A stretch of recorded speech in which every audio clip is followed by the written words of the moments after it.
All right, we're rolling. All right, here we go. Welcome back to Define Insanity. Joe, I'm late. I'm late again, aren't I? You are. This has been a consistent 3 times now in a row. We got 15 minutes. At least today. All right. We don't need the whole rundown. No, I'm just saying. At least today and last week was 808, 808. So you're getting, you're tracking better. With success, talent tends to get more difficult. Casey, I don't even want to hear it from you because I'm late because of Casey. What? I was here. Yeah. I don't know. No, it's all Casey's fault. No, it's a lot deeper than that. It's very complex reasons I want to why hear I the was butterfly late. effect of how I made you late. Give it to me. Oh, it's more than just a butter. This is like a moth effect. All right. The only thing I could think of is either you're bleaching your asshole or putting stuff under your eyes. I'm on no sleep. All right. I'm on zero sleep. All right. So that is the reason why I'm late. And I didn't, my time management was off. But why am I on zero sleep, you ask? So I'm late. I'm late because I didn't sleep because the other day I was working on a show. I'm an actor. I was working on a show. I can't give the name, obviously. So we'll call it CIA. All right. So I was working on this show called CIA. And, I met a girl, Blair. And, I wanted to hang out with her. So she agreed to, come back with me to my place. I think the listeners know you're gay by now. You could say that Blair was a guy. Is not a guy. Blair could be a woman's name. Casey, you know that. I mean, there are some female Blairs, sure. Yeah, no, we're cocks. Whatever. Listen, I wanted to bring her back to my place, but... Well, first off, she was playing like a girl that just got back from vacation. So already Casey's in my head because the makeup department, hair and makeup, put those like white girl vacation beads in her hair. So I'm automatically thinking about Casey's ball sack. Absolutely. Because we all know that's how Casey, styles his white pubic girl hair. vacation braids. Yes. No, so he's already in my head right there. But that's not the point. The whole thing that screwed me up is Casey got in my head about something this is really important. This is serious. All right. He destroyed my confidence. He said that the only way a hot 28-year-old, 20-something-year-old girl would date a 44-year-old man like myself would be if I had money, right? So that fucking screwed me up. So I overcompensated, and It's not you. It's all men. I wasn't singling you out. I was just saying that younger women. Yeah, but you don't understand. See, what you did, you planted the seed in my head. I know. The confidence, the false confidence that I've built up over decades of lying to myself over and over and over again about how great I am was destroyed and shattered in a heartbeat, right? So now I'm playing catch up. So I invite Blair back to my friend's apartment in the city who's a multimillionaire, right? And nice. I wanted to pawn it off as my own place. And I didn't think this through because... First of all, there's pictures of him and his family everywhere. I mean, I don't think any human has more pictures of his own family. But dude, you're like a movie guy. You should know that. That's like a typical movie scene. Like you bring him in, it's like pictures of like a black family, and you're a white guy. That's like, what the fuck? Like, I said these are the pictures that came with the frame. Yeah. But it's like, come on, there's like 10 frames in the house, all with the same family in all different spots, and she wasn't buying it. It was really embarrassing for me, and it did not go well. And she's young, cool. Like I think she knew that I was lying. Right? She wasn't going to give me any. She wasn't going to hook up with me. And I was just really depressed over it.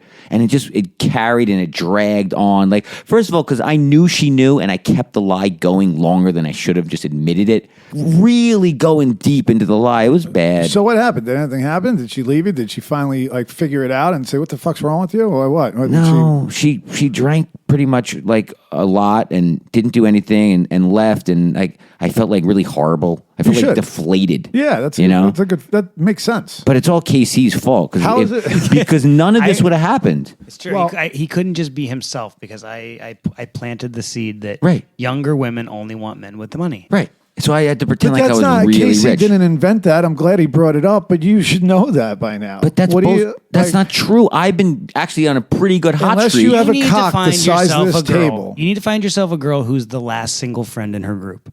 What? Yeah. What are you doing to me, Casey? This is like you can't miss. Yeah, he's just trying to get you like a fucking, Oh man, I don't know. It was horrible. And so anyway, that's why I'm late because I couldn't sleep. I kept playing it over and over and over in my head, and I couldn't sleep. And then my whole internal clock was off. So that's why I'm late. It's funny because I was thinking about that too. I actually shaved my balls this weekend. And Casey, I was about to text the group chat because you would have been as a fellow barber. even though I You barber can say fellow. You're I only barber you're my using nuts. the tools. Yeah. I bought them, right? I own them. I mean, I'm a Wait, professional. you're a barber You're now? basically licensed. Only for my nuts, dude.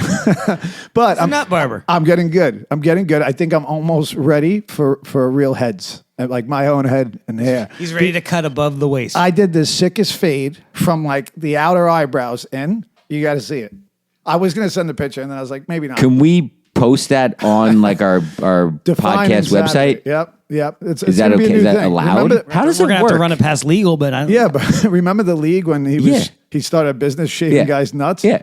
That'll be a new thing. I'm not going to do it. I'll Now, shave my nuts. how But I'll does teach that- people how to do it. But how does that work? Like, are pubes explicit? Like, can you show? I think you can't show dick and balls, but you could show pubes. I don't think that. Like, 'cause do you think you how- you could show the triangle? right above the shaft? Yeah, not Yeah. the triangle. I think that's allowed. Pelvis. Yeah. I'm pretty sure that's allowed. I'll allow it. Yeah. We'll talk to So, legal. All right. So, guys, we don't have video yet, but when we do, you're going to see some nice ball cuts on you. That's I just love that like at least 30% of our episodes so far have had some sort of mention of ball fades. And I think I've been meaning to talk to you guys about that. okay. My mom has brought that up to me. She's like, Really? "Do you guys have to keep talking about your balls and the way you cut them?" Like, Mom, please don't say that to me. It's so weird. you can tell her that as the producer of this show, I think it's thematically it's important to maintain consistency. Well, absolutely. Well, because I just don't think people understand. Like, women have their pregnancy thing, and that's a pain in the ass. I give them that. But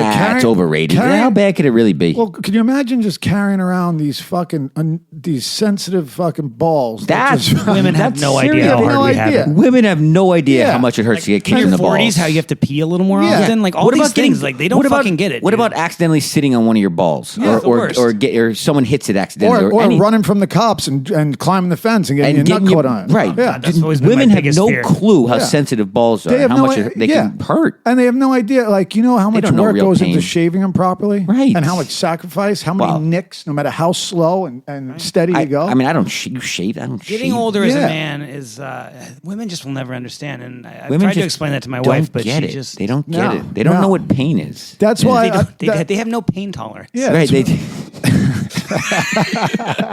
they don't know what it's like to feel pain. Yeah, dude. That's why I like to keep an afro. I'm telling you, because it gets sticky. The ball fro. I know. Well, all right. We talked about cock and balls. long destroying enough. 50% of our we potential could audience. do this for another hour.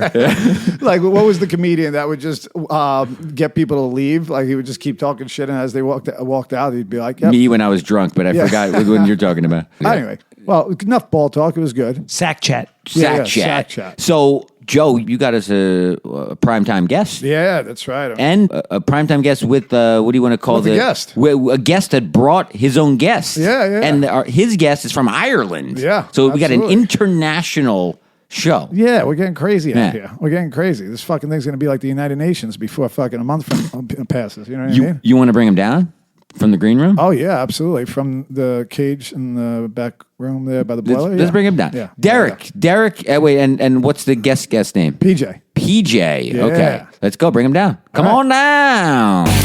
We're gonna do twice as many. Yeah. Oh, those are footsteps for our listeners. Somebody Yeah. just opened the stable Yeah. to a fucking horse farm. That's what just happened. Yeah. All right. Derrick, man, thank you so much for coming. It's awesome. What's up, boys? I'm just excited that you're here, man. This is going to be fun. I'm excited. Yeah, I got Derrick. to hear some of Derrick's stories. and Derrick, stuff. how old are you? 49. Nice. You could land young girls, right? 25-year-old, 27-year-old girls. Yeah, I just don't think I'd be able to have a conversation with them. You don't have to have a conversation. You talk about fucking yeah. sparkles and fucking Yeah, glitter and you throw on Over the Top. Pokemon. Over the Top is a classic and you movie. start quoting Jeopardy. And Over the Top apparently- is a classic movie. I'll actually be 50. Oh, nice. Oh, wow. You married? God bless. Yeah. You're married? Yeah, I'm dreading the 50, though.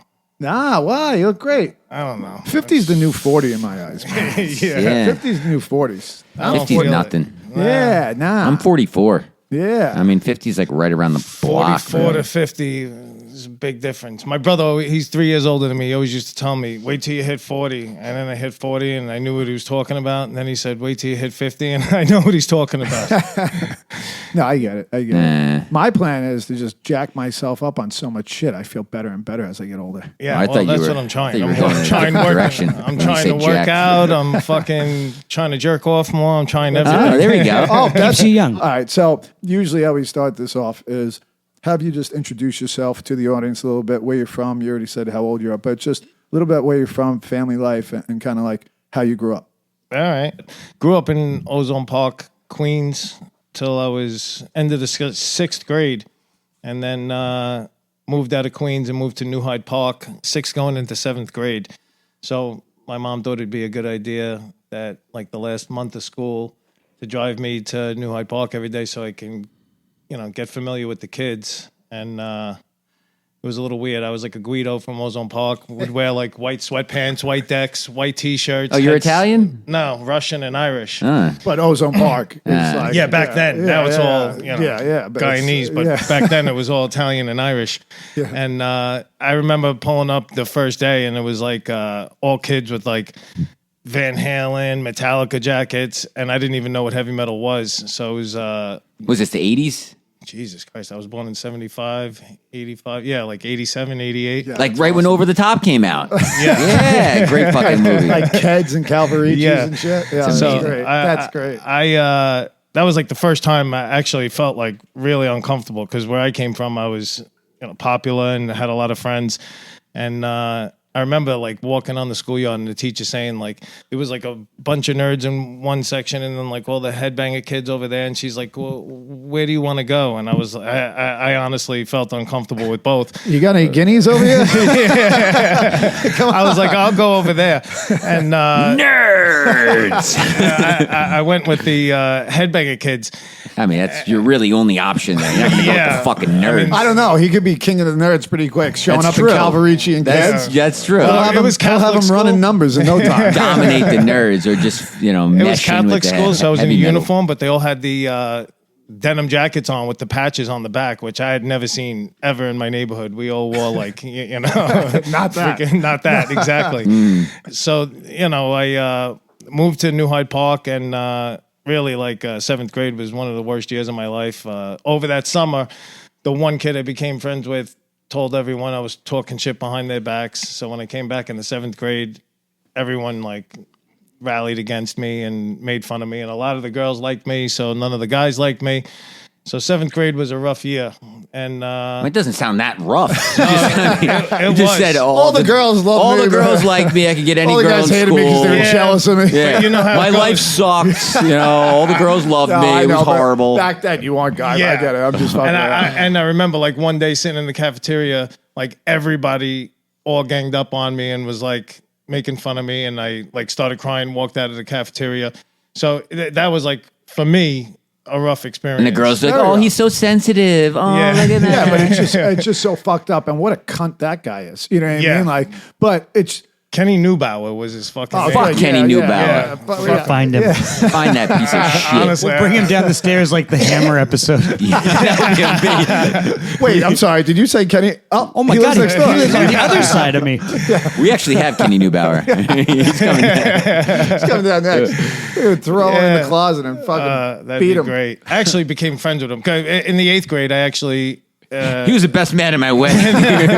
No, but I ended up winning like most popular and best looking. So There you go. I turned it around. Yeah, it only took Joke's on Kenny now. I had yeah, exactly. I had to beat the shit out of two kids, and Well, yeah, that's, Some people got to go. yeah, but that's just like standard. Because Right. it's one, it's not just moving to another place that it's hard. I say this all the time. Like middle school, when I look back, that's when shit really started changing. It's a jungle. Yeah. High school wasn't. I was already set on my fucking way in high school. Right. But middle school, even if you know, but you're coming together with all these different groups of kids. You have your friends. You start to mesh with other people that you're more like a little bit. Yeah. You don't know what you're doing, who you. So to move to a new place, Yeah. 6th and 7th grade, How old is that, 6th and 7th grade? well, I was 12, 13, something Oh, like so that. it's- No, you're 11, dealing with- 12. yeah, something 11 Dealing with going like on 12. full-blown puberty as well. Yeah. So it's like a whole fucking thing. And- But so that's tough. But what? So you have one older brother. Yeah. Any other siblings? no, just my older brother. That's it. So when you were in Ozone Park, you were already wild, right? Yeah. So but that was you were with a lot of people going same speed. Yes. Right? And it was just like a normal. Yeah, Then so, when like- you got there, it had to be a fucking culture shock for you. Yeah, huge culture shock. And like, I had one good friend in Ozone Park. I went to Catholic school, so it was a small school, not as small as my buddy PJ's. Why don't you introduce your guest? Yeah, Our guest has a guest, PJ. My buddy PJ from Ireland, who lives here now, and he went to school with only 2 kids, him and one other person in his class. I don't even know how that's possible. I don't know either. Teacher can't flunk 2. PJ, You can't have 50% failing rate. Everybody's passing that bitch. I don't care what you do. PJ, say hello so the audience can hear you and know that you exist. We didn't make you up. Very good to be here. Good to be welcomed along to Sport Derrick, and yeah, I'm just very intrigued in what you're doing tonight. It's very. That's a fake accent. That sounds like a fake accent. You gotta get a real Irish accent. Justin, He's show 'em how actually it's from done. I'll Ozone give you a Park. real one. Oh, hello. My name is PJ. I come from Ireland. That is an Irish I'm a good accent. lad. I'm a good lad. We had 2 people in our class when I was growing up. It was great. Now do an Italian accent. You think that's bad? Wait for this one. What are you doing here? Let me get a little scongile. Hey, come here, manja, boy, manja. Oh, that's See? great. I don't know if you've ever listened to the show, but when he starts with this Italian accent, it slowly dies. Yeah, yeah, yeah, yeah. It The show, dies. it's going to be on its deathbed. My accents actually, if I do them long enough, it's very weird. Like if I do them for like If you over do them 5 for minutes, more than 5 they seconds, all it's turn in. weird. They all turn into Arnold Schwarzenegger, and I have no control over it. Yeah, Oh, that's for great. fuck's sake. All right. So 6th grade, that kid's a dick, right? Yeah. Now, during this time, obviously you talked about going through the insecurities, and I love that you shared about that so raw and real and honest right away, like being in the lunchroom, running out and shit like that. But when you got there in 6th grade, at first, like you were able to make friends with people. And then was that when that kid, what's his name again, that jerk off? Kenny Neubauer. Kenny Neubauer. So when Kenny like turns everybody against you, what was the process like? Like, did anything happen? Did you start like, was your first drink around then? Did you start getting into more fights? Like, what was Yeah, that like well, leading it up to was- the 8th grade? Like things getting back to normal. See, like when I was growing up in Ozone Park, I got into fights, but most of those fights were with my brother, and me and my brother would fight like strangers, like trying to kill each other. So we would have like full blown fist fights. So he was 3 years older, so I could always take a punch, and I always knew how to fight because I was always fighting him. And he was obviously stronger and bigger. yeah, but that's good for you. Absolutely. Yeah, it was good for me. Absolutely. So like when I came back in the 7th grade, kids were turning against me. I didn't know what the fuck was going on. So like I was just eating all the shit for a while, and then I beat the shit out of 2 kids at 2 different times, like not far into the school year. One was during gym class, and one was at a park when we were like playing handball. And that's when things like really turned around, Yeah, I mean, the girls people always liked respected me. you, Yeah, though, but the guys got to the respect. Growing up, you always respect the fucking best fighter in your class, no matter what. Yeah, or even somebody who just fights, who like sticks up for right. himself. Especially, but especially like the fucking toughest Oh, kids, of always course. like. The, Yeah. And I think they saw like I really don't pull any punches. I really don't talk shit behind people's back. I'm real. literally If I and don't- figuratively, you don't Yes. pull Yeah. any punches. Yes. Yeah. So I think people started to see that I was real, and like things really turned around. And I didn't like Long Island kids, so my mom said you can go to New Hyde Park Memorial. My brother was at Holy Cross in Flushing, Queens. She's like, oh, you could go to Holy Cross. So I went to school in Queens, and I would take the N22 for an hour, and then Was get that a off train? bus. And And then I would get off at Hillside Avenue and Franny Lou Boulevard and take the Q76 like a half hour. So it took me like an hour and a half to get back and forth to school, door to door. That was all through high school you did that. Yeah. And as soon as you started going to Queens, way more comfortable. Yeah. Way more people your speed. Yeah. And plus, I played football from like 7 years old. So I played for the Linvets in Queens. Oh, nice. Played at Holy Cross, all Oh, 4 sick. years. So like, what position? position? Hey. well, freshman. Jinx, shut the fuck up the rest of the Let me guess. I want to say middle linebacker or safety. Well, freshman year, I played inside linebacker and running back. Yeah? Sophomore year, I played receiver and like cornerback, and then junior year I played outside linebacker, and senior year I played outside linebacker. Yeah, I knew. I had That's a a fun linebacker position. feel, Yeah. like big, Yeah. like safety linebacker Yeah, feel. you were staring at his ass, weren't you? Right. That's how you know. right. I'm just saying. My coach used to say that. That kid hits hard. Look at a rump on him. He used to It's go. true. I'm like, I mean, Jesus Well, I Christ, was- you middle pervert. linebackers have fucking Yeah. thick thighs, Because and that's where all your power comes yeah. I was a hard hitter because I just think because like Because you got a fat ass. That's it. well, yeah, no, I actually don't. but PHAT. I just You didn't didn't give care. a fuck. Yeah, yeah. Like, That's- I would totally just throw. You would lead everything with your in. head. Yeah, Yeah, like like- total disregard for your Love body. it. Those are my Yeah. favorite guys to play with. Yeah. Total disregard for Fucking your body. get a concussion, Yeah, just get right back have in there. no Those are the regard. days. But those I've seen guys that were half the size. There was this one kid, little Irish kid, and he was a maniac. Oh, it's a nice little Irish boy. Nice latte. PJ is giving Justin a finger, laughing his ass off on the couch. It's great. So basically, my coach would pick out another guy on kickoff. He'd be like, "Yo, Kevin," and he would just point to the biggest guy on the kickoff team. And this little fuck would run a hole in that poor guy's chest. Yeah. So that I appreciate that. PJ, when we talk about football, we mean football. Oh yeah, we gotta let the Irishman over here know that we're talking about real football, not fucking American football. So all right. mean rugby with shields? wow. No, he's got a point. Though. I love football, but First of all, rugby's a badass sport. The helmets That's and a real the, and sport. the and the padding and all that stuff allows you to use your body as a fucking weapon. Yeah, but Yes. think about I know, but think about rugby Rugby's guys. a different tackle, though. Yeah. Like, but they still, I give Oh, them mad respect. but Rugby's a great sport. Think I about a gotta- I rugby do guy like being rugby. like, "Oh, that's cute. You getting all Yeah. dressed up to Right. go play." yeah. and then they watch a game and see No, I like what get the it, hell. I Yeah, get he's it. fucking No, it's best. awesome. All right, so thank you for sharing that about your childhood and just growing up, getting a deeper understanding of just how you grew up and who you were. When was the first time you had your first drink then, or a drug or whatever? Probably like, I'd say 8th grade. So I was, Oh wow! And with an 13. older brother, that's pretty good though. 13, like middle of the 8th grade. It was 7th grade. It was my confirmation around that time. So I think we had a family party in the backyard. My dad's a big drinker. My whole family really is alcoholics. So, and I had a cousin who was 5 years older who partied too, and my brother was a partier. So I remember they snuck like Coors Lights down into the basement. And, I think it was my confirmation. Now that I think about it, I never really thought about it. So I was in the 7th grade. So I was 12. Seventh going grade into is 8th. Yeah, I remember I drank like one Coors Light down in my basement, and it felt pretty good. Easy to drink Coors Light. It's like water. Yeah. I can't wait to get into this because it's different. Like as far as some of our guests, and this is what I like about it, some of our guests. It was the insecurity and stuff like that, and Right. not fitting in, and then having their first drink and fitting in. Was it like that for you? Because No. you already had your No, confidence. you set Yeah. You yourself. fucking yeah. that's what I'm no, saying. yeah. It's a different story. No, when I hear people say like, "Oh, I had my first drink," I felt like I arrived. Like I had already fucking Yeah, yeah. arrived. Right. The drink was just added fuel to my psychoticness. Right, so there's more than one way. Yeah, Yeah, 'cause it's it doesn't like, have to be oh because my you God. needed the confidence or you Yeah. needed to arrive or like there's just a clear case of someone who's already established himself without drugs or alcohol and just decided, fuck it, Yeah. I'm gonna drink. This makes Yeah. this lets me be even crazier. Right. Fucking Yeah, yes, that's what like how I so it gave was. me like Yeah. more confidence, made Yeah. me crazier. And like I didn't get crazy like early on, but like I remember so like I would go upstate every single summer for the whole 2 months. Like as soon as we got out of school, like a week later, my mom would take me and my brother upstate. We have a house up there in a little place called Fleischman's. So we would go up there every summer, and probably around like 14, 15 is where like I started. Like if my parents were at a party, I would start stealing like liquor and getting like hammered,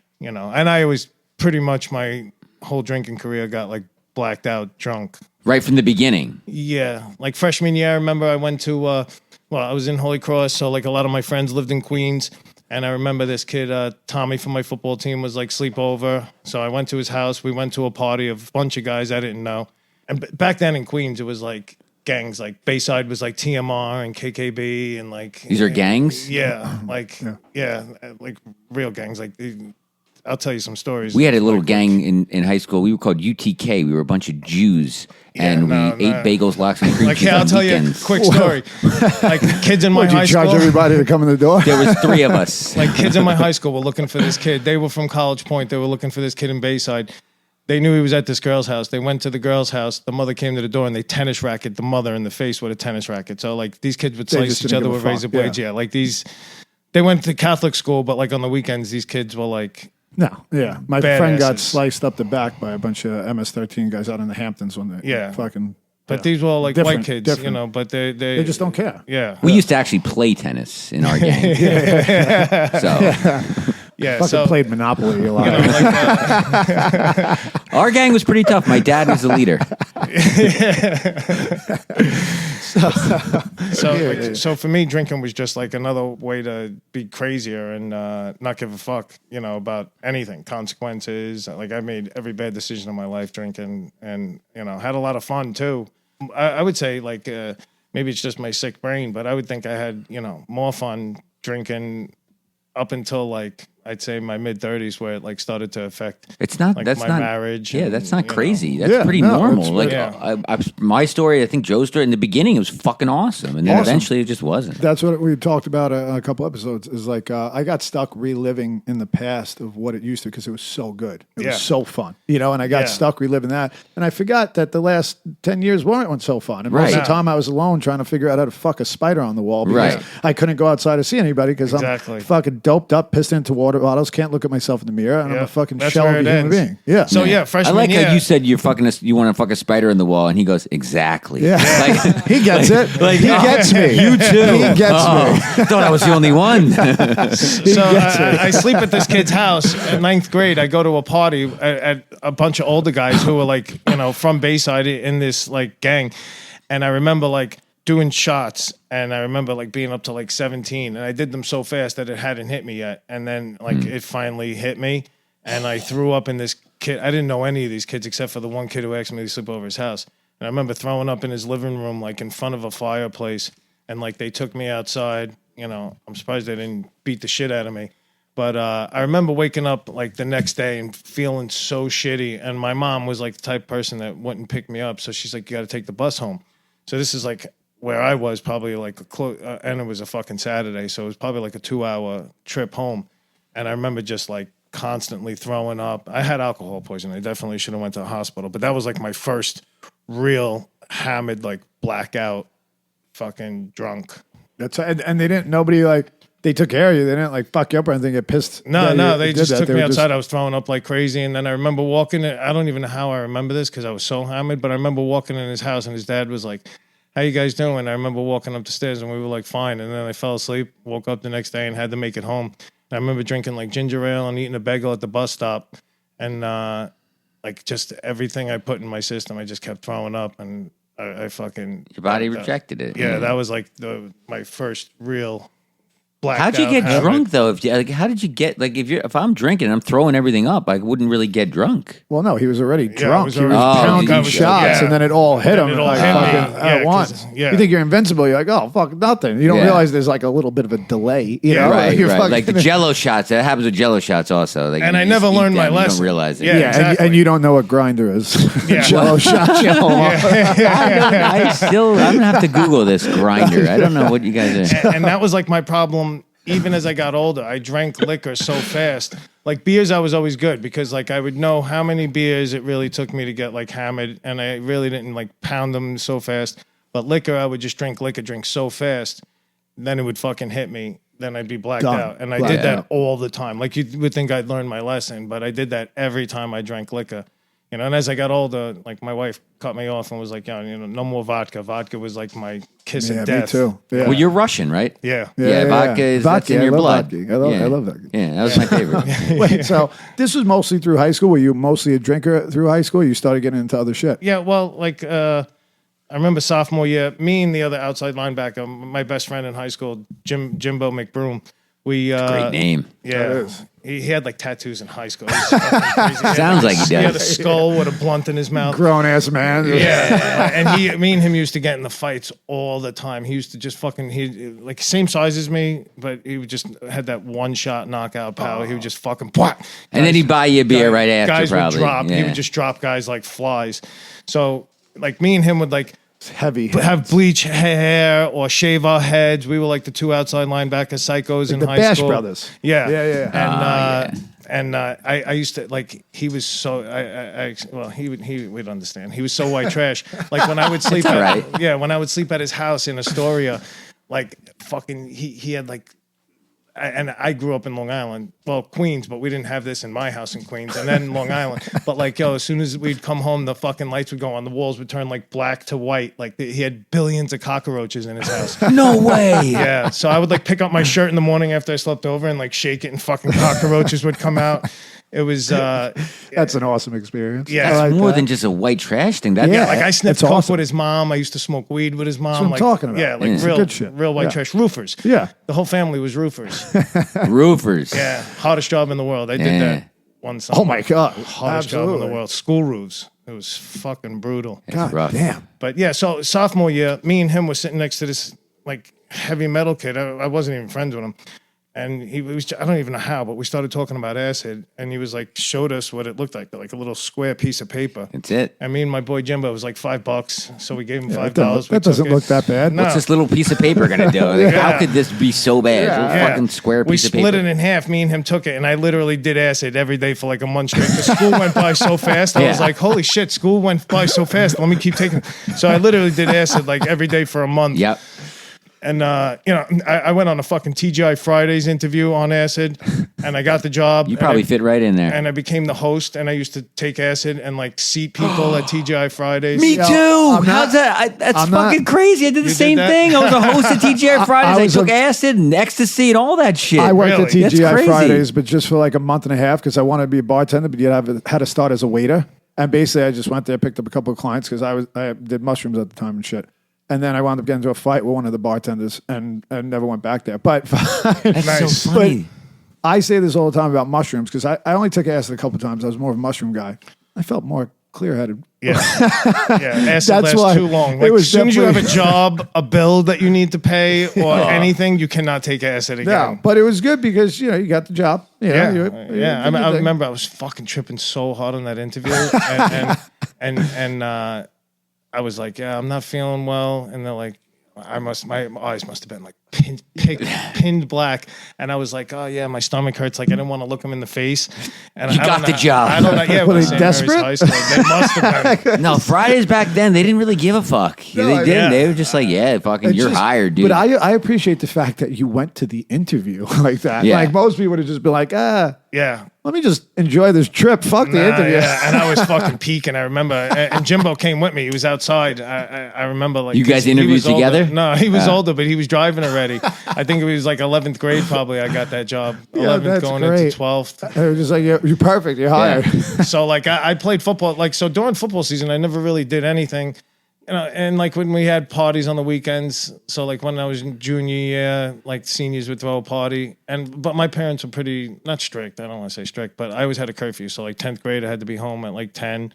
11th grade, I had to be home at 11.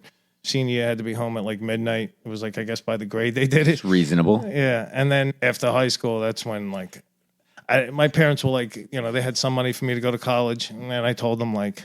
I'm Not a college guy. Yeah, you're gonna waste your money. So Good. actually, That's good. Like after I graduated high school, I had no curfew anymore. I became like I listened to techno music a lot, so I became a raver. There you go. So like I started doing ecstasy, Yep. Special There you go. There K, you go. cocaine. And now he's acting like an adult. Yes. You know what I mean? Yeah. Sophisticated. Yeah, and Yes. I would go to raves, and I would be out all night doing drugs, and then turning 19, I tried college. I went to Nassau Community How'd College. that work out for you? Well, I'd grab a 40 in Jamaica, Yeah. some weed. I'd drink a 40 ounce and smoke a blunt on the way to school. It was a fun place to Yeah. get fucked How up. long did you Yeah, go it to was cool. Nassau? Like a year and a half. Did you get any credits? Yeah. All right, well, you beat No. me. Yeah. I went there for a year and a half. I got one class, acting class, the only class I completed. Every other class was incomplete because I was just doing fucking ecstasy every fucking day. Yeah, I Going didn't get a and lot acting. of credits, but by the time I got there, I was so fucking hammered that like I would literally pass out in class or, hit on the girls in class. Like I was just, it was a waste of Money. Yeah, thank God, not a lot of money. This was still fun then, right? How old were you? Like, how Oh, long yeah. did this last of like ecstasy, K, going out party? Because that was my thing too. Like, I was going out, same Yeah, thing, so raves, that- fucking clubs, and Like that still started fun. at 18, 19, and that lasted till like 28, 29. Yep, me too. So what's that, 10 Pretty years? much, yeah. about Yeah. 10 Then years. I got a job at Stratton Oakmont, the Wolf of Wall Street place. Oh, wow. Yeah. Okay, all right. Now, our good little Ozone Park boy that just pranced along to New Hyde Park, got picked on for a second, took over the school. And then, wow. So what was his name? Jordan Belfort. He was already banned from the industry when I got there. So in the movie, Donnie, who's really, it portrays Danny Porish, was the boss when I got there. And That's Jonah Hill's character. Yeah. Yeah. So they call him Donnie in the I love movie. when he just comes out and starts jerking off in the middle of the Oh, party. that movie is so good. And actually, it's fucking accurate. And when I worked on Wall Street, I was already, this is later on, but I became a currency broker. And some woman used to call me all the time. I don't even know how she got my number. And she used to say, like, I work for Martin Scorsese. I just want to talk to you about working at Stratton and, like, get background. And at this point in my life, I was working in currencies. I was making money. I was doing a ton of drugs. I was a fucking raging alcoholic.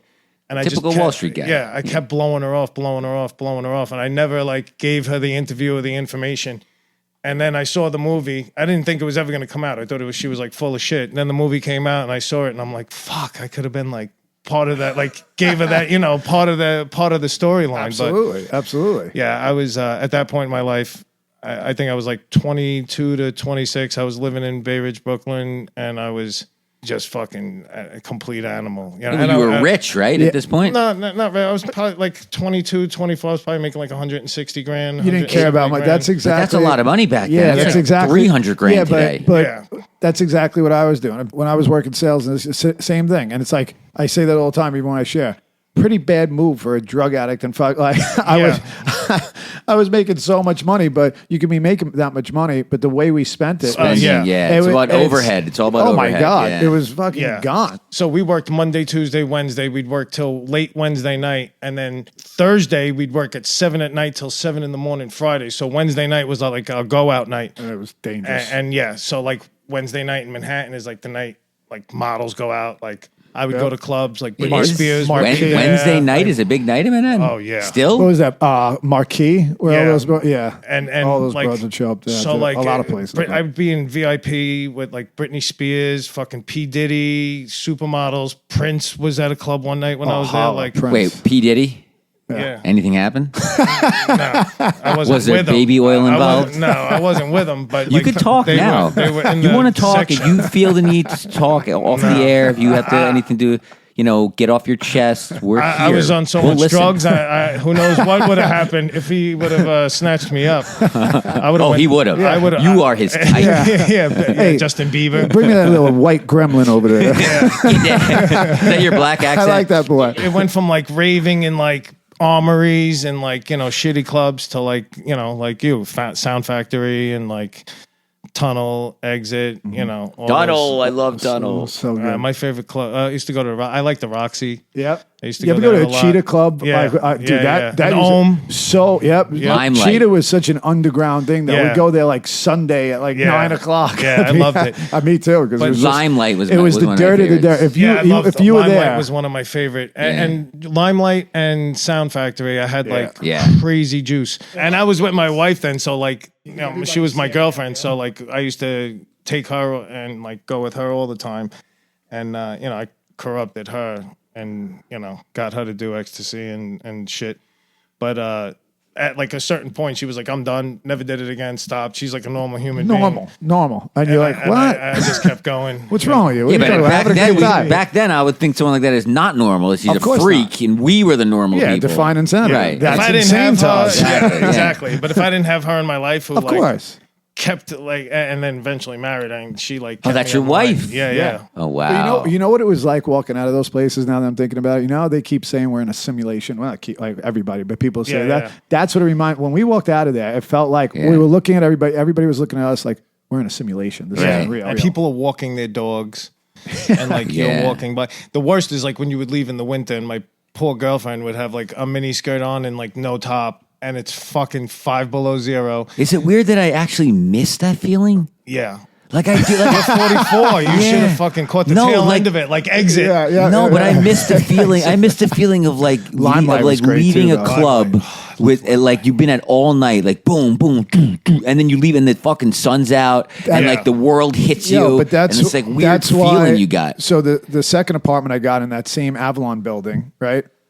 was with two other guys. We turned the living room, and this is a nice place. Like people have real jobs there. It was right under the train station in New Rochelle, so people had expensive places there, so they could go right into the city, 20 minutes away. And us fucking schlemiels are walking in there with bandanas, ripped jeans, fucking at 8 o'clock in the morning while they're walking the kids to school or whatever. Oh my all God. fucked up. We took the living room and turned it into a studio disco. So it was soundproofed. It had like pink, like velvet pillows and shit everywhere. A DJ booth. So we would just come back there for after hours all the time. So all right. I do want to get to where the progress, because you're still having fun at this time. You still got. I do want to get to that, but we don't talk about war stories too much, but they're part of our stories because one, they're fun. It's funny to look back. We at some talk of about them on the show. because love it's them. fun to look back at the insanity sometimes. Like I'm not a guy that stays in the past looking backwards all the time, but once you're free from the drink and the drug.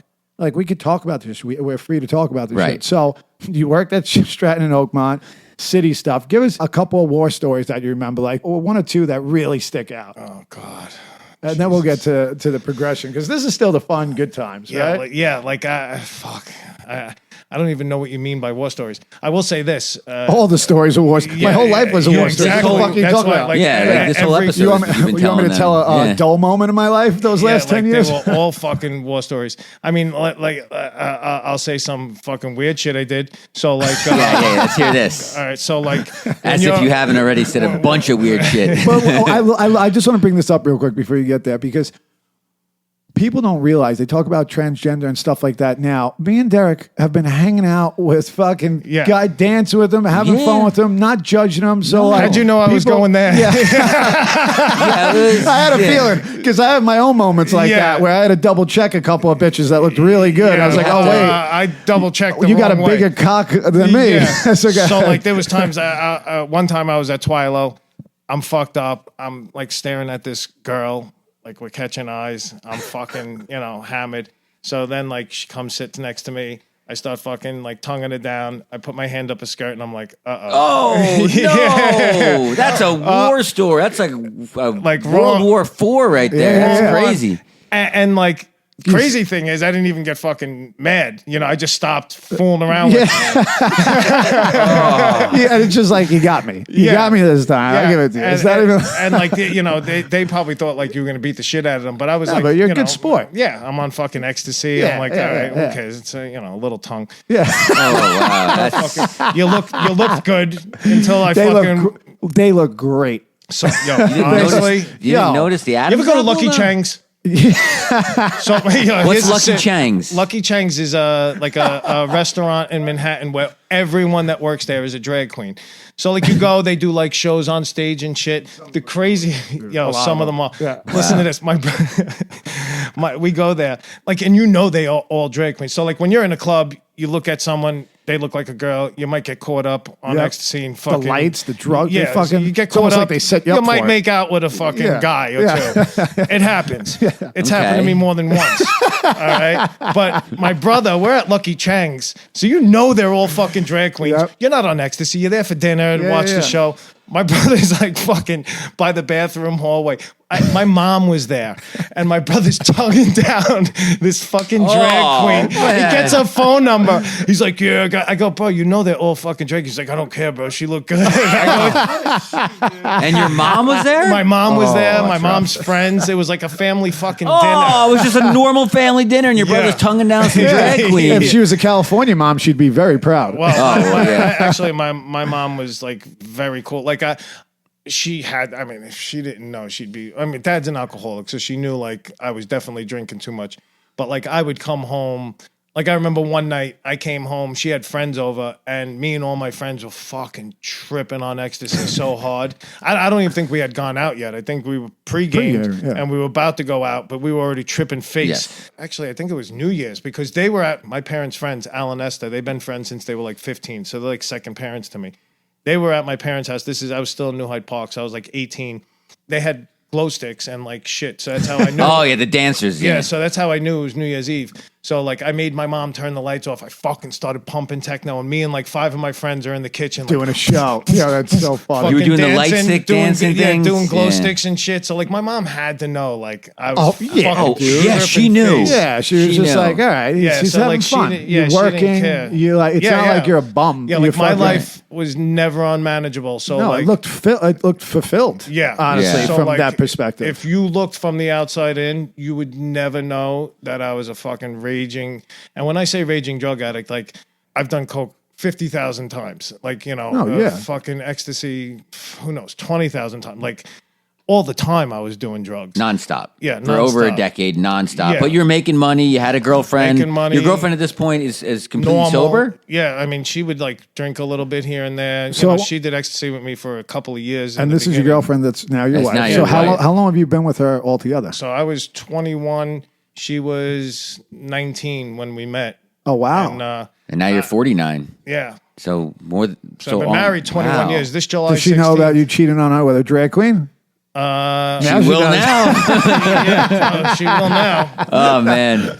She knows I did a lot of fucked Yeah, up shit. yeah, that's a good. That's a good. I know she's been with you forever. She's she- been through it. Yeah, like I don't deserve her. To Yeah, be yeah, I get honest. it. And that's a fact. Well, this guy does. This guy does. We'll get into that. But it's funny because my boy PJ is gonna leave. Oh, yeah, PJ. all right, He's let's got pause work for a at second. 4 in Yeah. the morning. PJ, PJ. always a pleasure. Bro. Good hangs, PJ. Thanks for. You want to say anything to our audience before you leave? Come on. Yeah. They want to hear your accent again. Can't wait to have you They back. love it. I don't know, is it your or mine? Is someone's accent want to hear?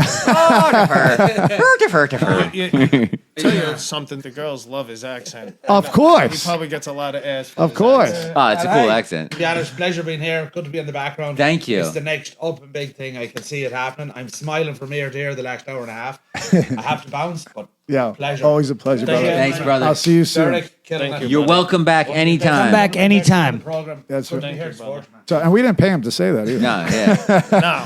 Imagine- PJ's honestly. We're Venmo just, gonna, him we're later. just gonna keep on paying people with different accents from different places of the world to say how good the show is. That was a real accent. PJ is actually Yes, he's from actually from Ireland. Ireland. You can tell the difference. You can't tell when the you difference. I fucking- know you guys your can't tell the Lucky difference. Charms fucking announcement No. versus his. I You was can just tell. going to say, I know you guys can't tell the difference between my fake accent and his real accent, I but there honestly- is a difference, Yeah, believe it or there not. is.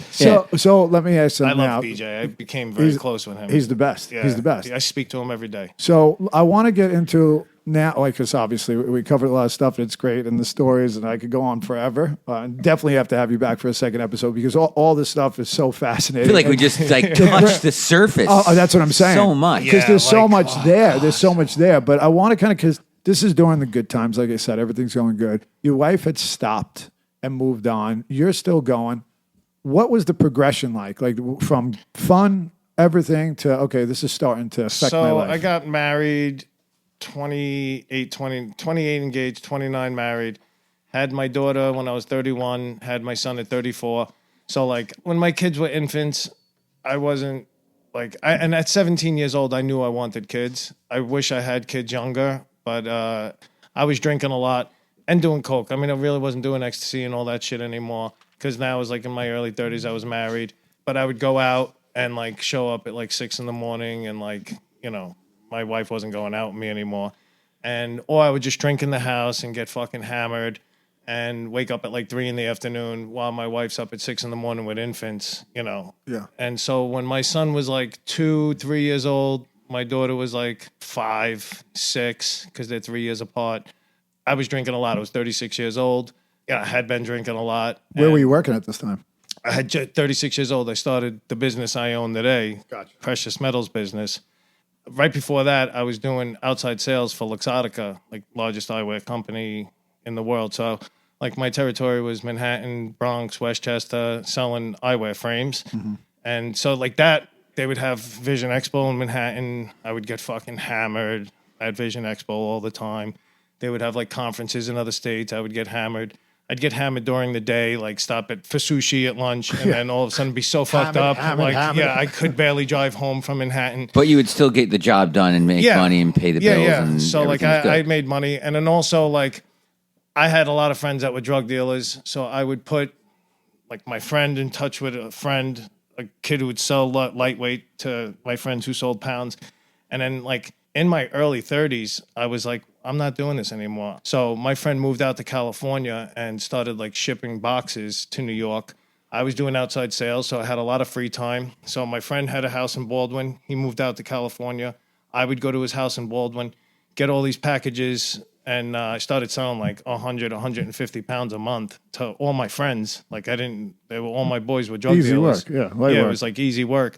So I was making money with eyewear, and then I was making like 20 grand a month selling weed.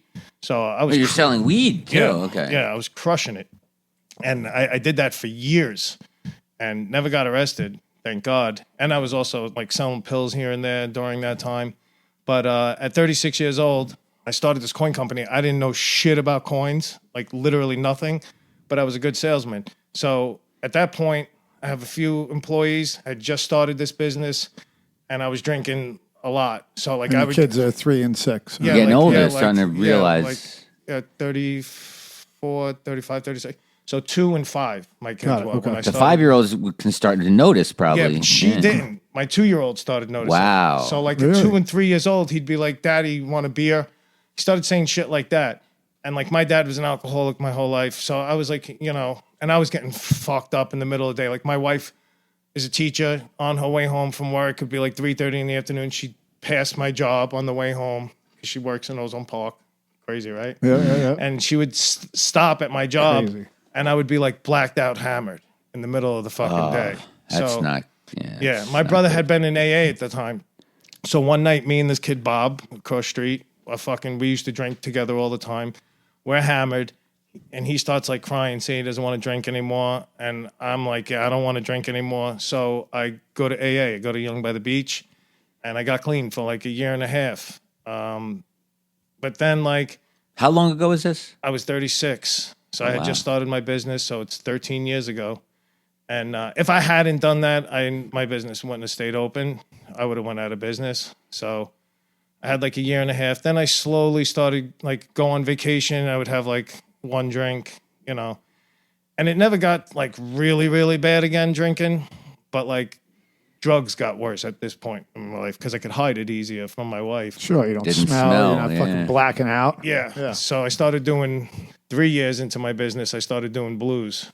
And Which was, as a salesman, it made you feel like that was Yeah. your superpower. Like you forgot that you could sell before that. Yeah. And it's Blues are like opioids. Roxy's. Roxy's. Yeah. Crazy 30 thing is, milligram. when I worked at fucking Oxycodone. on Wall Street as a stockbroker before currencies, I worked at a firm, Walsh Manning, and there was a huge Lemon 714 dealer there selling Quaaludes. So I would fucking take Quaaludes all the time, every day. I would take Quaaludes, and they would just give you balls of steel on the phone. Oh, yeah. And I was a fucking animal. That's on why they the took phone. them. Savage, yeah. Yeah. So you're eating the blues, you're fucking over there slinging shit. Little by Yeah. little. Like I remember the first time my friend from Freeport gave me a blue, and he was like, don't do a lot. And my whole life I had done like Vicodins and stuff, but never got addicted. So like I exactly. didn't even know what withdrawals were. Never had gone through them in my Same, life. same. So I remember the first time I split it into 4 and I sniffed a quarter of a blue, and like that warmth, fuzzy feeling came over me. Mm-hmm.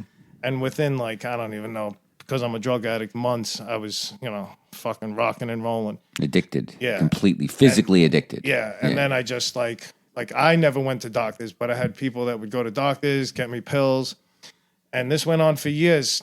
Like I had a friend who was what is that when you get dialysis? Diabetic? Kidneys. Yeah. Similarly kidneys, So he yeah. had like no legs. He was like missing a finger. Oh, fuck. So he would get like 11 scripts, and I would just fucking go around with cash and get pills at all these doctors. So I was selling pills at that time. I was still selling weed. Then I got addicted to the Roxy's, but I hid it from my wife for years. When was the first time you went through? Because our stories are extremely similar. Because I was just I was thinking doing that. all the shit Yeah. that you were, and I stopped after like around 26, 27, 28, whatever it was. And then I was trying to get my life together. I had things set up, and then I got into the blues, and I was getting 240 blues from one doctor. Another doctor gave me 240 blues and 120 80s. And I was making tons of money in sales, and I was still broke. I would get rid of them and then buy them back for double. That's where like my wife saved my life, because like I had to figure out ways to not go broke. So like I would make money, but I would also would like get pills, then I would sell them for more. So like my cost would come down. Like I always had to finagle, so I would never go broke, because I at this point, we bought a house. Like I had to fucking pay bills. Yeah. But like I always made good money no matter what I did. Well, you're a hustler. Yeah. So what was your first withdrawal like? Did it come like that? Like I you were honestly like, what the fuck is did, this? like the first withdrawal would be like the day I couldn't get pills. That's what I'm saying. And yeah. like so. Because you're like, what is this? You've never been so through then it I would before. like buy them off the street and like, off of other kids that I knew could get pills and shit. Yeah. So then like years went by and like I had my neighbor who would get like 120 and a friend of mine who would get like 200. So I would get like 320 a month and I would pay for them. I'd pay like $17 and I would sell them to one guy, a drug dealer, some black kid from Hempstead. And I would sell them at like, now these pills were like fucking $45, $50. So I would sell it to him at $28. I'd make like That's $11 a crazy. pill, and I'd sell 120 of them. So my pills cost like $5. Yep.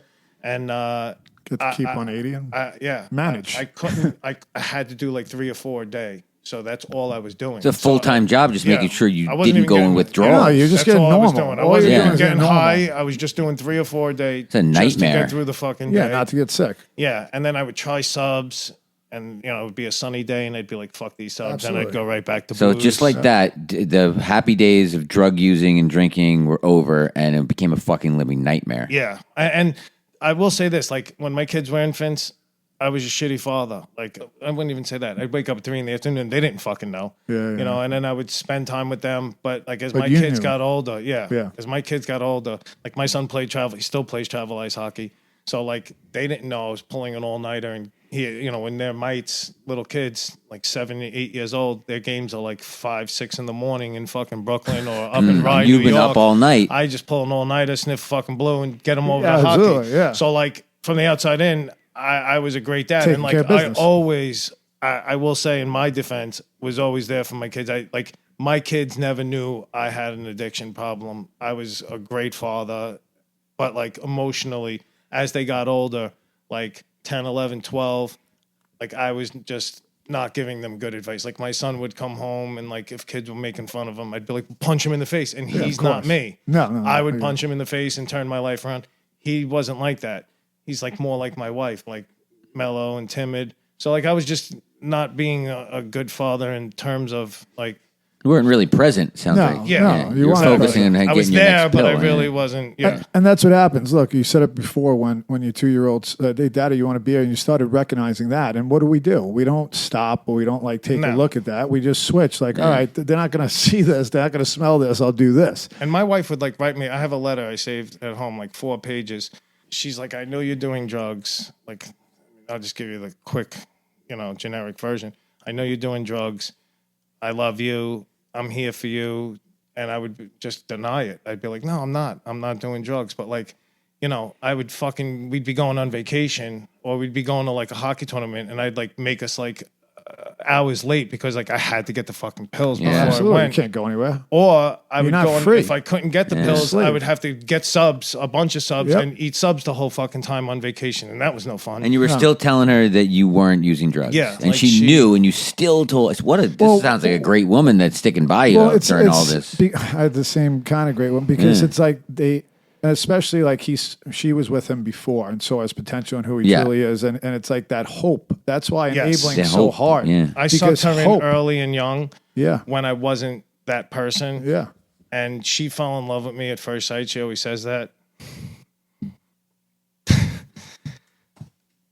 I took her hostage for so long. I was such a piece of shit. And like, I truly don't deserve her. So, like, if she does hear this, I mean, I told her the other day, I don't deserve you, because, yeah, I'm clean, but like, I'm still a piece of shit in ways to her. Like, I don't treat her, I treat her good, but like, and the way I show love is with money. Like, now I'm like, doing great in my business. So, like, I try and show love by spending money. She doesn't want that. She just wants like simple things, I get it. like me to hold her hand and shit like that, or talk to her. And I'm not. I don't know. I just think like the way I grew up, my parents, I wasn't shown how to treat a girl. My mom raised 2 boys. We were fucking animals. My dad's an animal till this day. So like, I have a lot of obviously pain for the things that I did to her through my times in addiction. And I say this with all sincerity. I'd be dead without her, 100%. And I don't deserve her. She's like a really, really amazing wife. Now, the fact that she stuck with me this long, she fell in love with me at first sight. Like, I worked with a girl who was my wife's friend. She always used to like tell me, like, I want you to meet my friend. I want you to meet my friend. And my wife was dating some kid who went away to school in Maryland. And so she was like, I was like, bring her over. And I remember when she brought my wife today in, I thought she was like, you know, pretty and hot. But like, I didn't like fall in love. She says like she fell in love like the second she saw me and like broke up with her boyfriend like immediately. And like I snatched her up quick. And the girlfriend I had before her, I dated for 5 years, 15 to 20 years old, was a complete whore. Cheated on me all the time. You know, I knew she cheated on me a quarter millions of times. I cheated on her all the time. And I always said, like, if I ever get a good girl, I'm going to keep this girl. And that was my wife. Who, and you did everything to get her not to be with you, and she stuck with you the entire time. Yeah. Like, you talk about taking people hostage. Yeah. Like, I took her hostage the whole entire time. So when did it hit you, like, I can't do this anymore? Because you kept lying to her. You kept I got lying arrested. To her. Ah, okay. On March 3rd, 2023, I walked out my office to like call a customer, and I opened the door on my car, and I heard like tires screeching behind me. It was like 5 cops, FBI, undercover narcotics cops. And that morning, the fucking kid texted me, do you have them? And I'm like, yeah, I got like 70. I had 93 or 96 pills. And I'm like, I have like 60. So this was Thursday. Friday, I was supposed to take my son to a hockey tournament, like fall, like Pennsylvania.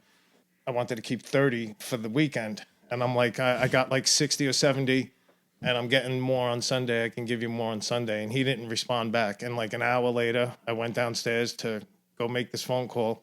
I hear these tires screech behind me. It was the FBI and narcotics division. And they fucking cuffed me, pulled over to like Bonefish, the restaurant. Yeah. My office is right next to that. And they're like, yo, you're in trouble. And I'm like, well, I know it's not my business. And they're like, well, how do you know that? I'm like, because I run a good business. I'm like, it's the pills. I told them right away. They had a search warrant for my office. I read it. So I'm like, I have them upstairs. And I had employees, so I didn't want them to like come upstairs and like fucking ransack everything. So I'm like, just uncuff me. I'll take you upstairs and I'll just give you the fucking pills. And they're such pieces of shit. I mean, because I'm like, I got to take my son to a hockey tournament tomorrow. They're like, yeah, you'll be out. Don't worry about it. You'll be able to take him to the tournament. Yeah. I ended up being in jail for fucking 6 or 7 days, and never took my son to that tournament, which is like first time like I really felt like I let my kids down. And they didn't have a search warrant for my house. But they were like, we're going to get a search warrant for your house. And I'm like, you're not going to get a search warrant for my house. I never did anything at my house. But I'm like, I don't want you kicking my door down, scaring the shit out of my kids and my wife. I said, I'll let you come there and you could go through my house. But my kids get home in 45 minutes. You got to be out of my house before my kids get home. My kids saw on the ring that I was walking in the house with all these fucking guys with like, sure. What do you mean they saw on the ring? The ring doorbell. The ring to my house. The ring doorbell. And they saw like all my jewelry was on the kitchen table. So they knew like something had happened. And my wife watched it and she knew it was fucking cops. They all had like, you know, fucking bulletproof vest on and shit. So they knew I got arrested. So my son never made it to that hockey tournament. It was the last one of the year because it was March. And that's when the season ends. And I went to rehab, NUMC. Like, honestly, I used to say this because, like, I had friends that had gone to rehab, and I used to tell my wife all the time, lying to her that I'm not a drug addict. And then I'd be like, you know, I'd love to go to rehab.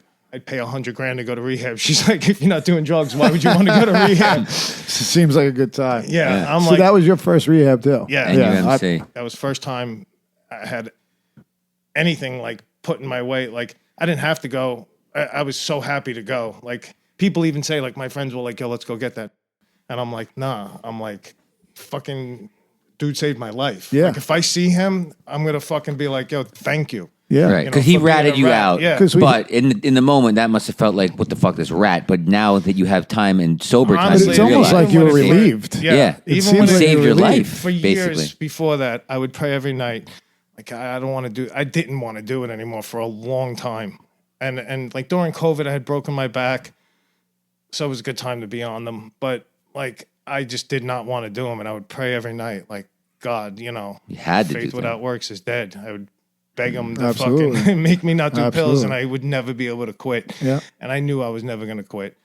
If I hadn't got arrested, I'd still be sniffing blues and drinking today. That's a fact. That's wishful thinking if you're even still here, because nowadays, who even knows what's in these things? Yeah. With the Yeah, fentanyl and everything. Yeah, and Oh, wow.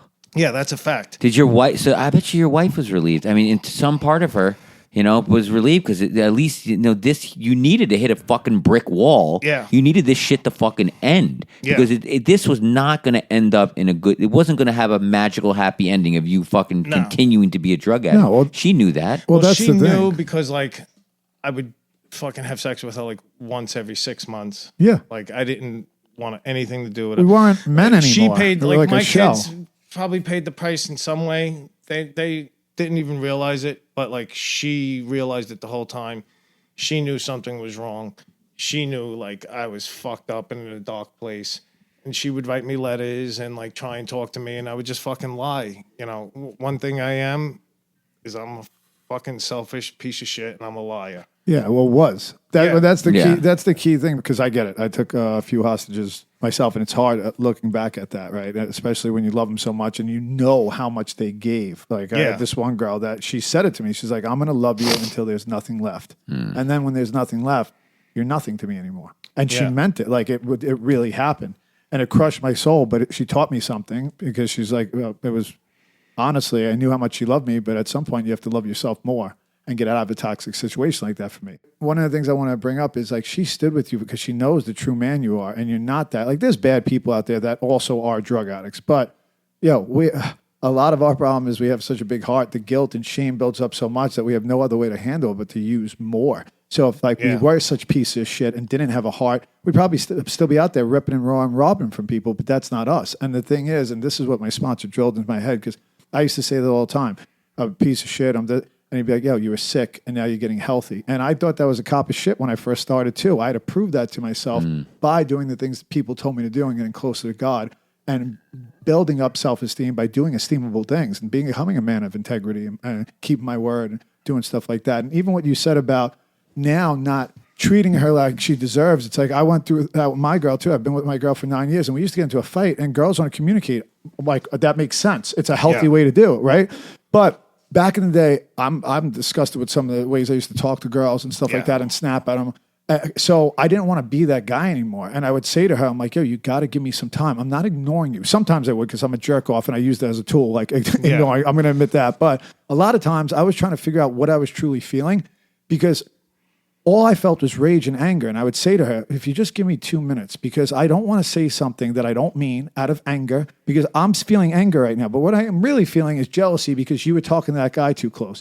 But I couldn't get there. I didn't know. I didn't know. So it's like, as you go through this process, even little things, that's what's so good about talking to other men. And like, we get a chance if we don't use to become a better man, a better husband. And it's not like, and it's good to have that because pain's a great motivator. But just remember, you're still early getting healthier. And these are things, it's not just about putting down a drink or a drug. These are the things that we get better at, the things we really care about, like treating our kids better, wife better. Like for me, becoming a better like stepfather figure. Those are all things that over the 9 years I've had to work hard at and ask other men for help because I don't know. It's not easy. When I first came out of rehab, I would sit with her. I would talk with her. I would do things I didn't want to do willingly.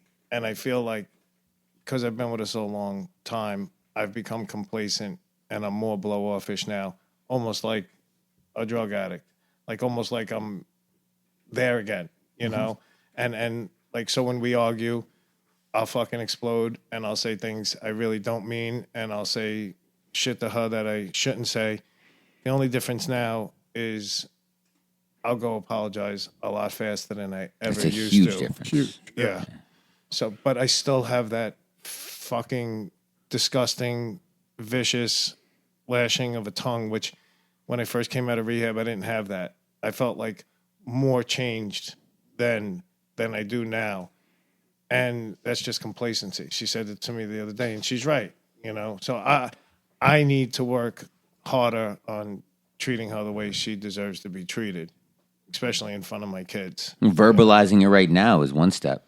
Yeah, and to me, that's the best part about this, right? Is we get a chance to do that. Before we didn't have a chance. We didn't have a choice. We just ran through everybody. It didn't matter because you were in our way, and we had to get fucking high and get ours, and we were selfish, self-seeking. But even the awareness, and it's not a cop-out or an excuse. Like, look, if we keep on going around being an asshole, then that is, right? But the awareness of these defects and being able to talk about them first and work on them, because that's it. The complacency happens. You hear I'm better me share. at talking about my wife behind her back than I am talking to her. Like I tell her all the time, like in meetings, I talk about you very highly. You know, I say beautiful things about you. I don't say them or portray them to her. Do you ever try, because you mentioned to me she writes you notes. Did you ever try writing her a note? No. Because if you're not good at speaking these things, but you are when she's not around, maybe you could write I'm a good note. At talking nice about her. Right, but maybe- behind all the her time. back. No, all the But time. I've maybe heard you it in could, meetings. maybe a one step towards actually saying it in front of her would be you writing a note to her when she's not in the room, and then She actually giving thinks, her the like, note. I don't love her, and honestly, like I love her so much. She's like not only the mother of my children, but I have like such a respect for her, and I did a lot of disrespectful things in my younger days. You know, with flirting with girls, talking to girls, all that shit. She knows I did it, and till this day, you know, I don't like talking about that with her, and I'll like lie around situations still to this day because I just don't want to hurt her. And, you know, I don't want to talk about it. Like, I hate talking about those uncomfortable things with her. But I did, you know, I had these conversations with her when I first came out of rehab. Like, and so I also need to know how she feels because she'll still go back there to like that pain of when she caught me texting a girl. Or, Oh, absolutely. You know, shit like that. And, you know, I have to be more understanding, which I'm not, you know. Well, so yeah, because we want him to just let it go and Yeah. forget about it. And it's like, which is that's something I would never fucking do. No, like me I either. set expectations. She says this all the time, and she's right. I mean, she's always right. If I listened to her my whole life, Yeah. I'd be a fucking millionaire, and you know, would have no problems. But See, we do I said- respect women on this show. Oh my Yeah. God, Yeah. tremendously. We fuck around. Stop and emailing us. yeah, We I joke set around. expectations that I don't for her that I don't set for myself, which is selfish. You know what I mean? Like I expect her to be a certain way and do a certain thing, but then I don't hold myself to that same integrity or that same standard. You know? Yeah, Well, she's going to hear this episode. yeah, but not just that. Like, I wholeheartedly was about to say that. I think that's a great suggestion. What he just said. Oh, writing? Yeah, because writing. I mean, Yeah. we've experienced it. That is, just I was gonna say that. Just I through just- going through the steps, we've experienced it. But the fact that she does write you notes, even if you start there and talking to your sponsor, a couple other guys, and literally talk to them and what you just said, and then even if you have to have them help you write the first note, and just start leaving them places. Just start leaving them places because it's not like you don't feel that way. Is that You just something need- you could do? You need a Do you- vehicle. Yeah. Yeah, but I'm actually you need a vehicle to express it. Yeah. Right so now, like when I write a card to my mom or my dad or my kids or my wife, the whole fucking card is filled. Yeah. And my wife's like, you should write for Hallmark. Like, and my mom always cries when I write cards because Oh, this is like perfect for you I've then. been vicious. I have a vicious tongue, and I say things. I'm not. I snap out. I say the most horrible fucking things, and 2 minutes later, I want everything to be normal again. Like I never said that. because you're beating the shit out of yourself Yeah. so much for what you said. I get it. And I if get you it. don't, but the thing is, now at least you're apologizing. Because if you didn't apologize, for me, when I did that stuff and I wasn't apologizing, it would build up. It would build up. And Joe mentions like you hold a 2-pound weight, it's nothing. But you hold that 2-pound weight for 9 hours, it fucking makes your arm fucking. you You can't can't do hold it. it. It's Yeah. painful. You can't. It's the same thing. It's the same thing with when you yell at people and shout, and you're mean and hurtful to them, and you don't apologize, and then it builds up. It builds up. You do it again. You do it again. You do it again, and that starts to build up until it completely weighs you down, and it Yeah. becomes over and compensating. But it's Yeah. little things like that. Little things to that me- build up. Because Yeah. I've been, like I said, you've heard me share in meetings. I'm very honest about my road, and the only thing I've done perfectly is not picked up, but I fucked up in every area. The best part about it is, though, because I stay sober, talk to men, get direction, humble myself, ask for courage from God, I get to change little by little. It doesn't happen overnight, and it's not an excuse to just be like, on God's time, act like an asshole. But the awareness happens first, and then it's like getting guys to help you change. And those little things of leaving notes, because we're finding better ways to express ourselves.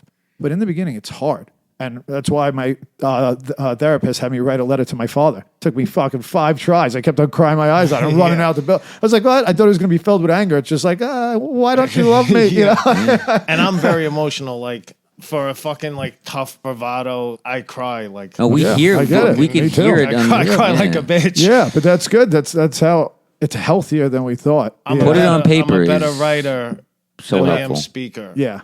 And again, when I speak about my wife, I speak about her like on a pedestal beautifully, the way I feel about her. If she heard all the things I said behind her back, she would probably think I loved her, you know, the way I say I love her, and she says, no, you don't love me like that. Because she doesn't feel it right now. Exactly. Yeah. The lack of, it's just a communication issue. Yeah, and I think and I'm not we good at found a way for you communicating. to solve this is by writing those. Well, I mean, there's That's plenty. honestly. Well, the first part is because it is a communication issue, but also what he's talking about, it's a feeling. Yeah, So yeah. the first step, and that's the idea, and that's what's good too, is because I'll fucking hold you accountable. It's good. That's the idea is people that truly care about and love you are willing to be honest and kind of hold you to a fire when you bring this stuff up. Like the guys in my men's meeting say it all the time. You could bring up fucking anything. I'm eating Oreos at 3 a.m. with a glass of milk, and it bothers me. If it didn't bother you, fine. But if it bothers you, Right. they're going to bust your balls about, did you eat Oreos again last night, you fucking prick? Yeah. Stop fucking eating those, you fat fuck. Because I do it all the time. Right. So the idea is like bringing it up here where we can hold you accountable. But the first step is those notes as far as communication. Then, because the same thing with my girl would say the same thing. I always think I know what she wants to try and figure out something. It's Yes. like, I just want you to hold my hand. I want intimacy, not just trying to fuck me. Like rub my feet, like something. Just rub my head. Like show me that like you want me near you type of thing. And that's like this step. But again, it's not an excuse, but these are the things that we get to work on because not everybody's built the same. But if we're trying because we love someone and we love them so wholeheartedly that even though we might have not been as good to them, we could change and get better.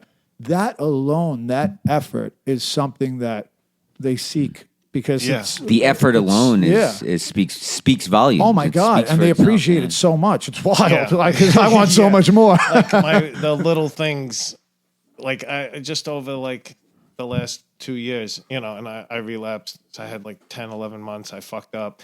And I remember her saying like, how fucking selfish are you? And she was right, you know, and then since then I've done good, but I feel like I've regressed a lot. And the crazy thing is like, I'm working a harder program now. I'm like doing better everywhere else in life, except for there, you know, and like, I'm going to definitely write her a note and like give it to her because just at this time in our relationship, like I could tell she's not feeling it. Like I'm not giving her what she needs at this point. Some of the greatest music albums on earth were written by people who didn't know how to tell the people they love them, and they wrote it down. And that some of the Yeah. greatest albums on earth are created from that. Absolutely. That's Yeah. why it's important to keep talking to guys like this and also find out. And that's, again, what's good about the people I have in my life. If they don't have direct experience with it, they'll either put you in touch with somebody that does, or they'll tell you to go out and find that person because that's important too. Like, no, it's a good idea. And also talking to other men that have been in this situation that has a wife at home that loves them and they love them so much, but they can't express it and they're trying to work on that stuff to help guide us because we don't know what the fuck we're doing. Yeah. We need help from, just like we got sober. I don't know what the fuck. I know how to get fucked up. I'm sure but we help. everything Yeah, else I need that. help with. I'm sure there's a lot of people in your position that are listening to this podcast, and it's going to help them as well. Oh, absolutely. You're doing service. We're all doing service. And now you had the 11 months, but now how long do you have sober? 16. 16 months. That's awesome. And that, listen, and that's why I'm trying to tell you, like, trust me, it's a beautiful thing, and that's a long time. There's so much, we haven't even tapped into our potential. There's so much fucking growth and so much possibilities. And it's like, I promise you, like, what you're feeling now as you talk to more guys about this situation, and it's like anything else. You attack this situation, something else is going to come out. It's fucking life. We're human beings. But then you have that formula of, this is shitty. I don't feel good about it. Pain's a great motivator. I need help. And then that's what they say when the pain gets great enough. And that's what fucking everything. Yes. Then it gets to a point where I got to change now. And this is what I'm going to do. I'm going to put something into a course of action, take little steps, little tiny steps. And all of a sudden I'm going to turn around and it's going to be a totally different situation because it's just consistency over time. Let me ask you now that we have you in this spot where you're realizing something that you could do to change your life for the better. And this seems like the number one thing you could do to change your life for the better because you are 11 months sober and that's fucking a miracle. But right now, this is what 16. Yeah, now 16. It was 11. I was 16. 11. Yeah, But and I yes, fucked you up. have this amazing time. So now, like, this is the number one issue for you right now is letting your wife know. If you had to give yourself say, I have a philosophy that I'm living by, what would that be? Trying to help people, trying to be a better person to other people is really what I strive for. So like when I pray in the morning, I don't pray for myself at all. I pray that I could be helpful to someone who needs more help than me. Yeah. Really, that's what I strive for. You know, I should do it more for my family. Like my wife always says, like, you know, you're nicer to the people outside, like people in the rooms. Like, you know, she saw my anniversary. She hears I'm on the phone constantly with people, you know, from the rooms. Like I speak to PJ every day. I speak to my sponsees, you know. Well, one of my sponsees every day. The other one doesn't call. But Where are you? Fucking start calling. yeah, fucking James. And again, she doesn't hear how I talk about her behind her back, which is like I put her on a pedestal because she is an amazing person. That's what she deserves to be. Yeah. Yeah. And again, I just don't want you to think you're alone on this because trust me when I say that's normal. That's normal. And I had to be told 4 or 5 years in by Wayne about my men's meeting, like, yo, you have to make your family part of your program. And that was like the most important. But it took a while because, again, we're just trying to do what we're told. And then somehow the people closest to us we miss that have been there the whole time. Yeah. And we're trying to do God's work and we forget that, fuck, we got to bring God home. And we don't do that sometimes. So that's what you're going through is I'm getting chills talking about this because I could think of 87 different times this has happened to me. Yeah. And every time is another opportunity to grow and get a little bit better by treating her better. And that's going to spawn off into other people. Yeah. And that's why at 16 months, you kind of right where you're supposed to be because you're feeling these things, you're talking about them, and you want to be fucking talking about them if you weren't where you're supposed to be because you're getting ready to take action. That's like the natural progression everybody tries to like rush. You know what I mean? So you're in a good spot, and I really can't. I hope you go in your car, pray, go grab that shit, write it down, leave her a note, and then tell me what happens tomorrow because I can't wait to fucking hear about it. You're gonna feel God's presence when you write that note. Absolutely. Well, listen, dude, I respect you and I love you so much. Like I said, I'm so glad I got to meet you because. It's almost been a year and a half ago when I met you, and I wasn't doing so good with 8 years sober, 7.5, whatever the fuck. I remember. I met you in complacency. Will's basement. Will's You basement. spoke. Yeah, that creepy little fucking trafficking. Doesn't basement. matter how much time you have. You know, sometimes if you get complacent, you're not really being present with God. I mean, and it wasn't just you're going to get in trouble. It wasn't just how he spoke because he spoke like this now, like he had the courage to speak, but it was just him and the other guys, like. The light they had in their eyes and the hunger for just life because they weren't attached to a drug or a fucking drink and a slave and they had another chance at life and an opportunity sparked something in me because I was just fucking egotistical, arrogant, fucking entitled little cunt. Like I wasn't giving back and I wasn't understanding why And those guys, I wasn't feeling good. Yeah. Those guys are like That's my core 12 guys. steps. Like Randy, Matt, Rome. You know, Rome was my first sponsor when I was 36. Oh, he's the and best. I don't speak to him all the time, but I speak to him. But like Matt, I speak to almost every day. Randy, I speak to every day. PJ, Randy, we had on the show. Yeah, Same yeah, Randy? yeah, I yeah. love that dude. Yeah, Randy's like my boy. He's got a good crew, and they Yeah. sparked something in me because the last year and a half I'm taking command, I'm doing stuff, and That's awesome. My whole life is different. Well, that's And what this because recovery is about. That's why a you lot have of to it's because have of a these program guys. with people, with men Yeah. with the men, girls with the girls. You got to have a support system. Yeah. I mean, I have And to. I dra- can't and say dra- you could do what you want. And I drags have with to. everybody. Yeah, well. Drags you go with everybody. But that, you know, that's your guys' own little thing you got going on there. I'm not a part of that. Yo, listen, it's a pleasure. I love you. I respect you. I can't wait to hear more about it. We definitely got to get you back on because we got to dig deeper into Yeah. some of the stories. But Yeah. just to give our audience a little introduction of you and your life and all you've been through. And again, I'm sure they'll be happy to hear more too in a few months from now what's changed. And that's going to be a big part of what we do too because everybody has problems. We're always working on something. Yeah. What kind of action are we putting into those things and what do the results look like 6 months later, 8 months later, 12 months later? Not right fucking now Yeah. because all of us want it right now, but putting in the work consistently over time, how does that change things? Yeah. That changes things. That's more sustainable change. I don't care if it's diet, nutrition, fitness. I don't care what the fuck you do. I've done it my whole life, got things quick. Never had appreciation for anything. Nothing Yeah. ever lasts. Now, what this program taught me is working hard, consistency over time, and I build a sustainability and a different lifestyle and different values and belief systems and standards that I follow that become more consistent. Well, it's not a house of with cards. everything. It has a foundation That's right. behind it. That's That's why it matters. That's right. And Yeah. I find when I'm on fire and like I'm praying every morning, because like it's funny. Like right now, like not having the greatest time with my wife. I'm also like not having the best connection with a higher power. I'm not That's doing it. what It's not I a do coincidence. every morning. It's not. That's No, it for it's not me. a coincidence. Yeah. I stop praying every day. I stop connecting with God, and little things start building. I stop apologizing. I stop doing these little things. It's all for me. It's all Yeah. has to be centered with. I have to do everything with God at the center of everything. Awesome. Yeah, I thank you for appreciate having me, your bro. good This shit, was sick. brother. Yeah, it's great. awesome. Thank you, because Yeah. you made me a better husband today. Yo, thank that's you. amazing. And I'm gonna Thank take you. action and. Yeah, you made Justin a better drag queen, dude. That's horrible. Horrible. Who knows? I could have made out with him. You look familiar, Justin. For the record, I Did I was grab never your a cock? drag queen. I don't know what is it? What'd you call it? Rumble Bumble? What's it called? The other one. You know exactly. Yeah, you know. Grinder. Binger? Grinder. Oh, Grinder. I All have right. no idea what that Full is. circle. Yeah. All right, great way to close. Full You're circle. the man, All right. brother. Thank you, Take care, boys. guys.